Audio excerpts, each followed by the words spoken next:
avant-dernier épisode. Et oui, déjà, vous n'allez presque plus me voir après. Vous avez bien aimé cette aventure? Moi, j'ai bien aimé. Et oui, cette image est encore plus bizarre que le moteur. Oui. Ne cherchez pas. Je voulais mettre une nouvelle image de flotteur. Donc, voilà. Je savais pas comment. J'aurais pu mettre des têtards. Oui, oui, c'est vrai, c'est vrai. J'ai juste noté flotteur sur Internet. Ah ouais, j'en fous presque pas une. À part toutes mes recherches et tout, non, j'en fous presque pas.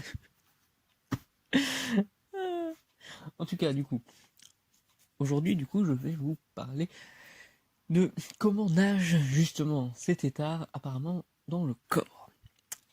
Apparemment, avant de devenir des crapauds dans le corps et de sortir, un peu comme l'alien, de Alien 1, Aliens, Alien au cube, Alien Résurrection, Alien Covenant, Alien Prometheus, Alien versus Predator, Alien versus Predator 2.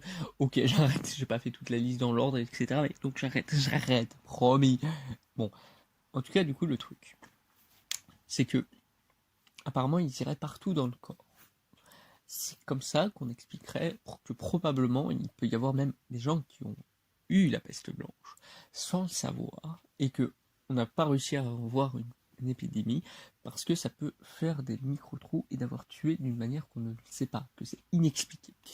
Il peut y avoir eu par exemple le tétard qui a apparu à un endroit qui paraît déjà gros de base. Par exemple, une poitrine pour une femme. Ouais. Et apparemment, justement, si c'est à ce niveau-là, j'imagine que ça doit sortir du téton. Ah, dégueulasse. C'est peut-être le fantasme de certains. Encore une fois, d'ailleurs, justement, je vais pas rien dire sur les goûts de chacun, parce que justement, hier, finalement, ce qui a vraiment fait peur, c'est toutes les menaces de mort que j'ai eues hier.